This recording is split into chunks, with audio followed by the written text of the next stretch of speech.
Welcome back. You're watching BBC News with me, David Eads. The main headline this hour: the initial findings of the report into parties at Downing Street during lockdown have now been published, outlining failures of leadership and judgment.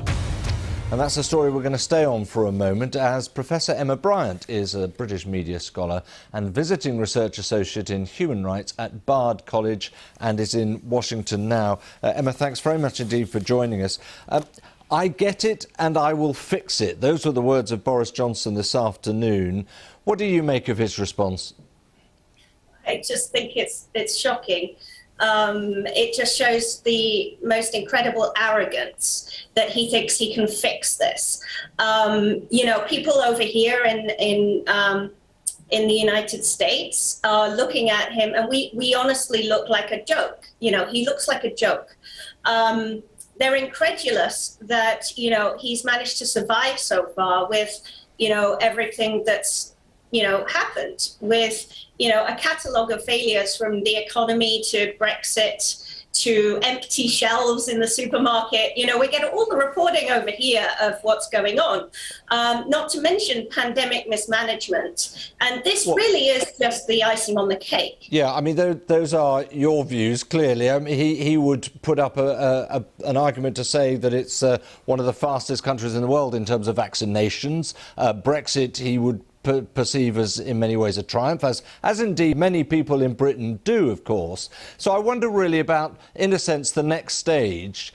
There is a police inquiry. This needs to continue to an end, doesn't it, before we can definitively make a judgment on whether Boris Johnson really is in as hot water as you perhaps think he is?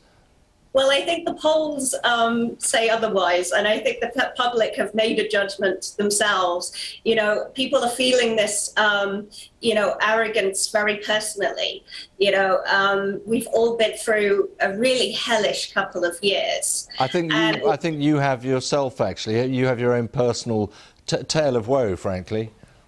Well, yes, everyone has their personal story. We've all, as a nation in the UK, gone through a trauma. And, you know, I think that's what makes it sting for the British public more than anything, that, you know, Boris Johnson has just, you know, thought that he can just brush this away like it doesn't mean anything. Personally, you know, I lost my mum over the last year, you know, over the summer.